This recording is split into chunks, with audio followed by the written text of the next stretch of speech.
from Nantucket. LaMelo Ball.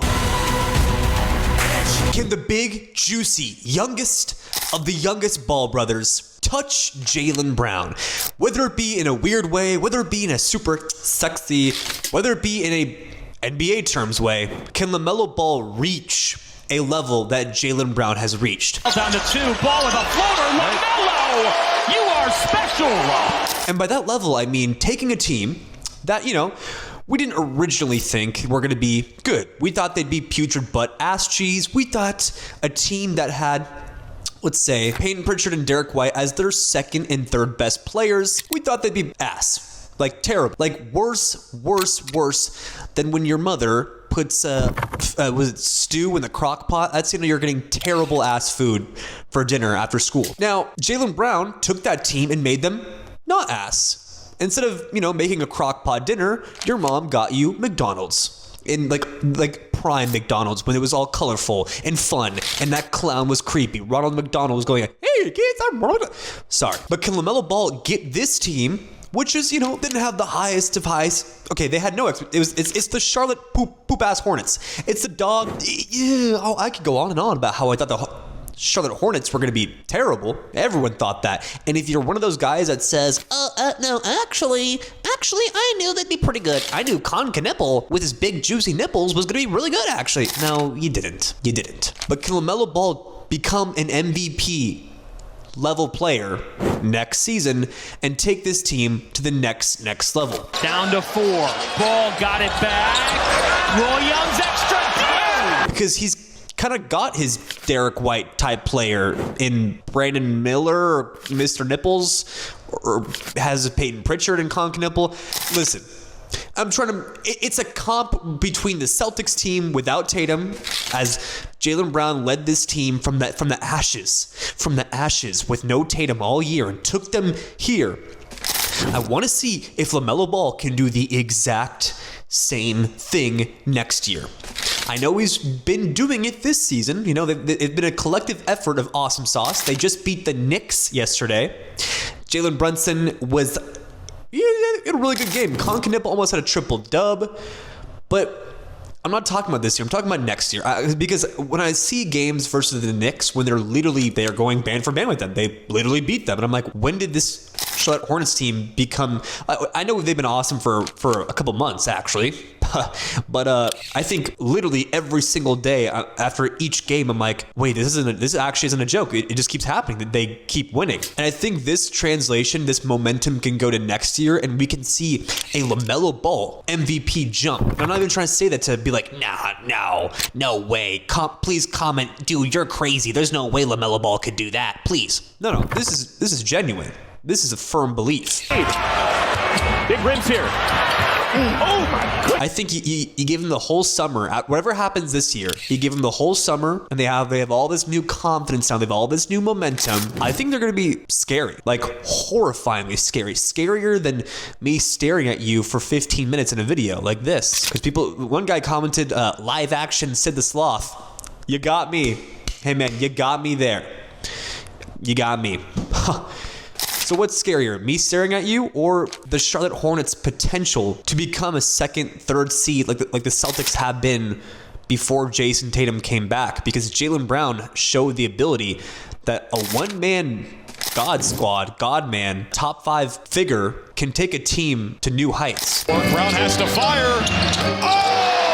Lays it in on the alien. And I think after this year, I would have never said this before this year. But I think LaMelo Ball can do the exact same thing with Mr. Play with Nipples, Brandon Miller, who jumps out the gym, Mr. Bridges, all this whole Diabate even.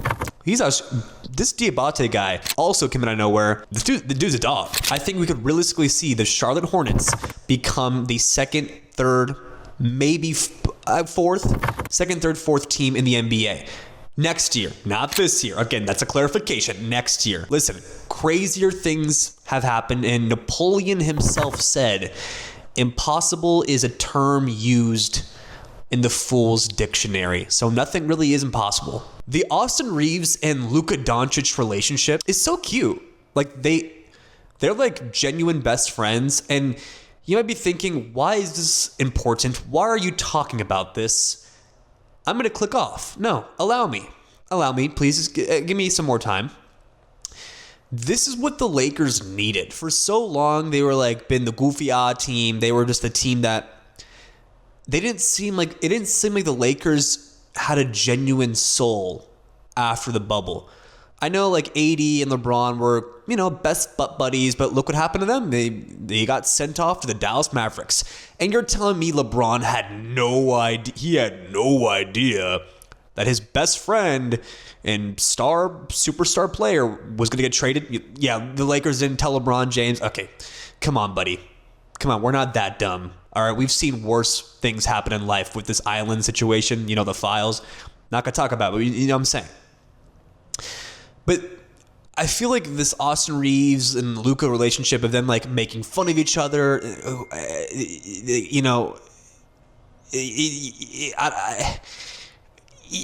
this idiot texting me, this stupid idiot texting me. I hate it. Sorry.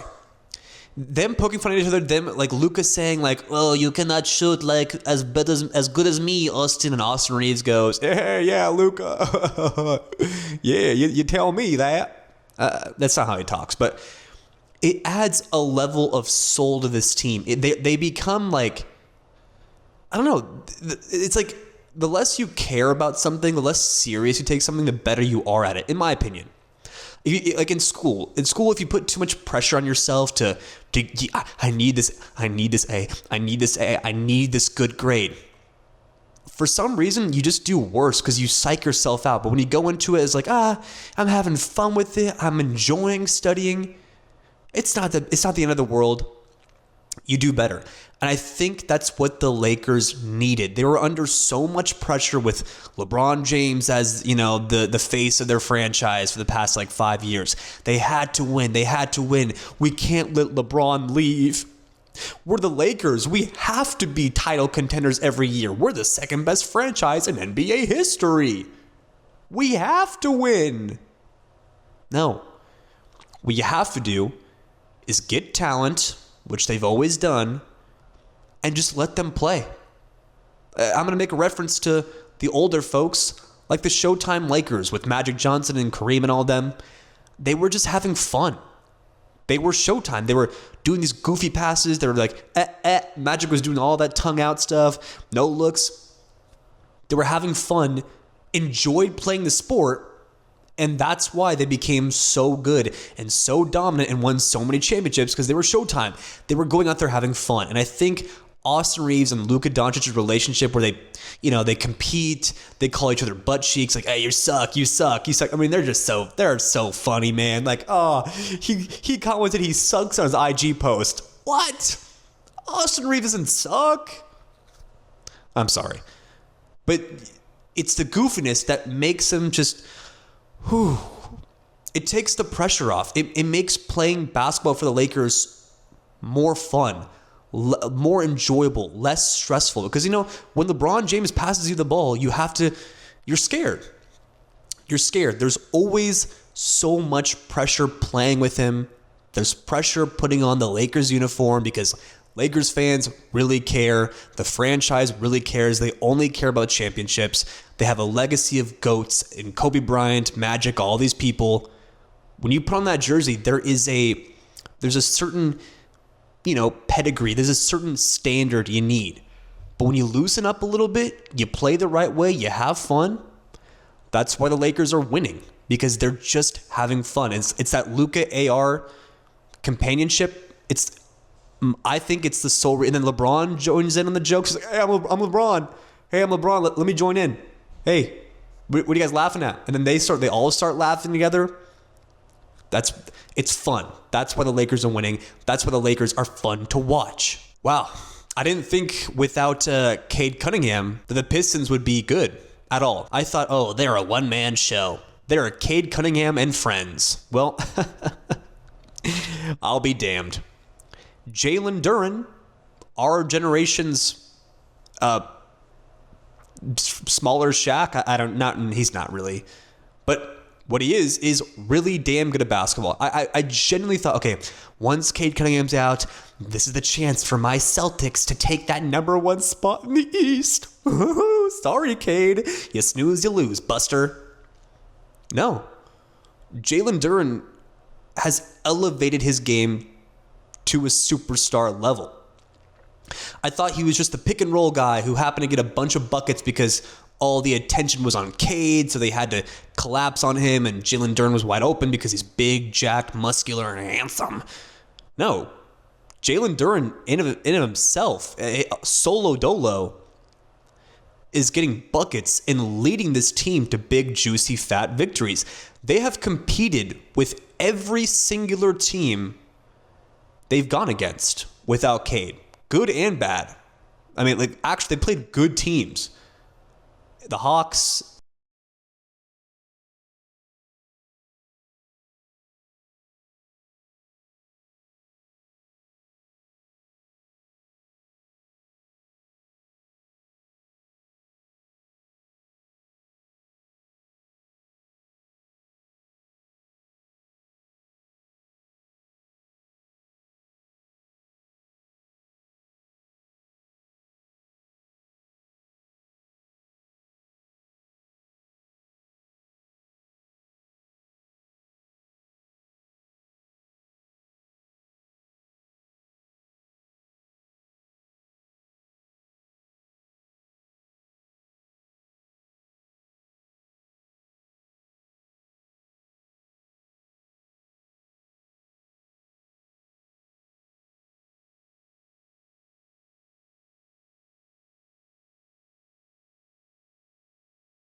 Thank you so much for watching. Chosen Sports is at war versus ESPN, and we are fighting every single day to be bigger than them. So please, please subscribe and support our channel every day. It means a lot.